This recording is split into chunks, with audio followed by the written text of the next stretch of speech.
Hi guys, welcome back again. It's been long since we met in a camera review, and today I have the Redmi 10, the new low-end smartphone, and this video is being recorded on the Redmi 10 in 1080p at 30 frames per second. This is a max this phone offers from its front camera. Um, I don't want to be the judge here. I would like you guys to judge the stability, the resolution, and other aspects, including the voice recording quality of this mic, and drop your feedback down in the comment section below. I am walking on my rooftop because it's a bit of a hassle recording these videos in the parks these days because if I mistakenly run into the people, it causes a lot of issues. So I hope you guys do understand this limitation, and I can tell you this that this front camera video has a pause button here, and it does have a screen capture button too. So you can either pause the video or capture a photo while recording a video. And now I am going to show you all the features of the camera application and some details about the camera hardware. Make sure that you do not leave without subscribing to my channel, and hit the like button if you find this video useful at some point. Let's get right into it now. Camera hardware details of this phone are right on your screen. The main sensor is a 50 megapixel Samsung JN1 sensor. This is a very recent sensor that Samsung produced for low-end smartphones. Other sensors include an ultra-wide camera, depth, macro, and 8 megapixels front camera. Let me show you the camera app now. The camera application welcomes you with the photo mode, and right here we have the 0.6x ultra-wide camera of this one, which is basically the OmniVision sensor, and at the top here we have the HDR, AI, the filters, the Google Lens, and we have some options right here. If you click on this button, you can get the timer, you can also get the frame options. The macro camera mode is also here, and then we have the settings, and if we just get inside the settings of this phone, you can find the watermark option here if you just want to turn that on, and then the volume, buttons, functions, and some other useful features. Let me just show you all of these. Right next to the photo mode we have the portrait mode, which works very well for the front and the rear cameras, and under the more options we have the night mode, short video, panorama, slow motion, and the time lapse. By default, when you will turn your phone on for the very first time, you will find the 50 megapixels mode right here in the more options. I have just moved that option to the camera tray by clicking on the edit button right here. Let me just show you. My 50 megapixels camera mode appears right here.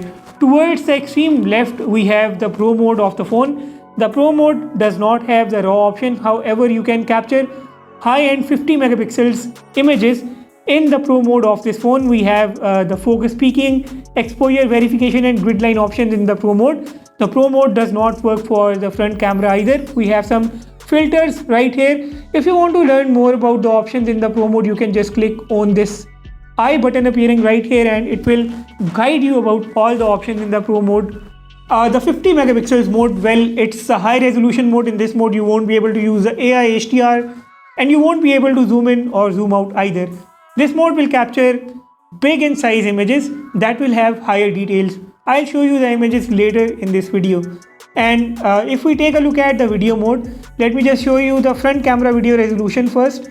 The front camera can capture 1080p at 30 frames per second, and we have the movie frame option. And the same goes for the rear camera as well. The rear camera cannot capture in any higher resolution. It's also limited to 1080p at 30 frames per second. And yes, you can capture macro images, the macro videos using the rear camera of this phone. If you long press this shutter button, you can capture a 15 seconds short video, but you can also set it to capture the burst shot images. I would also like to show you another option in the video mode. I forgot it earlier. In the video mode of this phone, you get the pause button and the capture button. I have captured a lot of images, and let me just start right off with my own ultra wide and some other images. Make sure that you do not leave without subscribing to my channel to not to miss any of my upcoming amazing videos. Let's get into the images now. This is an under the tree ultra wide image, so it's a bit dark, but this image gives us an idea about the lack of detail in its ultra wide camera. Now this one is under bright light. The image overall gives you a good impression, but look at the details again. Look at the background and look at the leaves of the trees behind me. The leaves are literally blown off. I can see that white shadow behind the leaves. That is strange, and things like this are going to be very common on the Redmi 10. Here is your look at the main sensor's image in 13 megapixels resolution. The background again is blown off, but I think it's because of the HDR being set to auto. The background is whitewashed and shadows are appearing too dark here. And there is that glow on my face. 50 megapixels image, here the HDR and the AI both do not work. Highlights are under control here, saturation is low and so is the contrast. The portrait image highlights are under control once again. Background blur is good for a phone of this category. I like this image.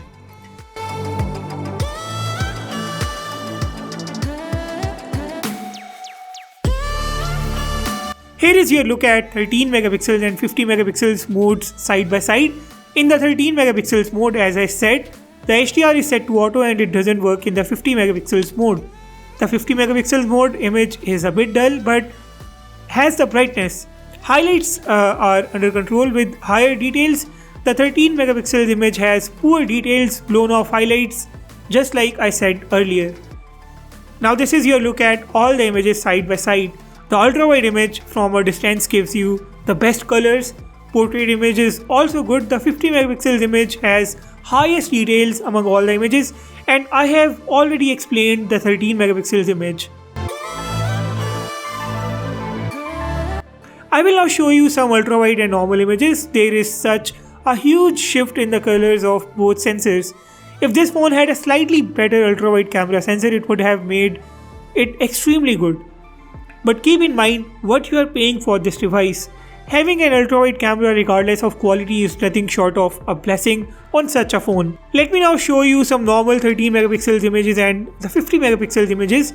In all these images, the 50 megapixels images have higher details, the larger image size adds to the details, and 13 megapixels images have better color composition in some situations, but with poor details. Normally, I would prefer sticking to the 13 megapixels mode, and if you do so, make sure that you use the HDR and AI appropriately. In most situations, you would want to turn off the HDR in order to prevent a highlights mess up in the images. In the 50 megapixels images, the shadows keep appearing darker throughout. And by the way, if you are enjoying this video so far, please consider subscribing to catch more amazing content that is on your way. Here's your look at a 50 megapixels image cropped in and an 8x and an 10x digitally zoomed in image. This is now a series of rear camera images. As long as you are looking at images shot in broad daylight, you are going to like this camera. Expectation management is a very important thing when you are using a camera of a phone that costs just $180 US. You can't get everything you wish for in this price bracket. I think this camera delivers very nice results, and as an average photography machine, it does a great job.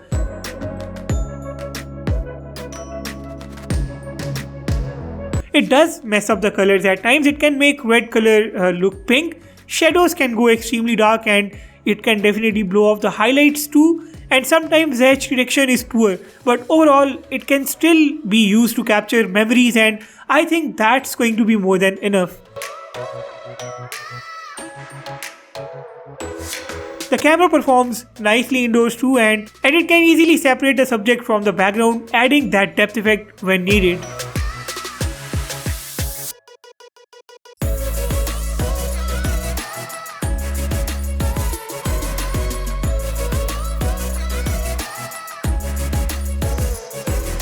Macro camera does its job well. It's not a super amazing macro camera. I am unable to understand why macro cameras exist. But if you use a macro camera, you may find it good enough on the Redmi 10.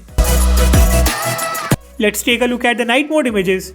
Here, I am a bit disappointed. Night mode is a total gimmick. It just tries to clear up the images a bit, as you can clearly see here as well. But this is not gonna be useful, I guess. Do share your thoughts about the night mode in the comment section down below. And it's the selfie time. Selfies have not disappointed me.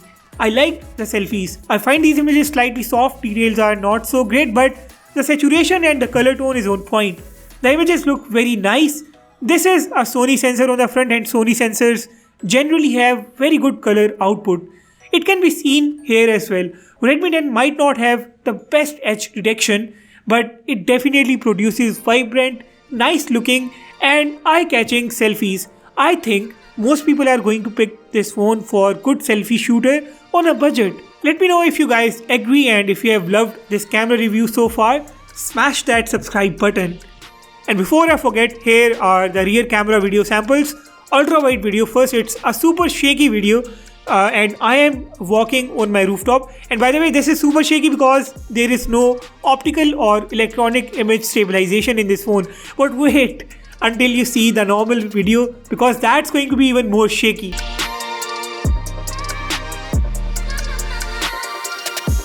You either need a super steady hands or a gimbal to capture an acceptable video from this phone. Video result is not going to be so nice since it's a low grade camera, and this is what you have to live with.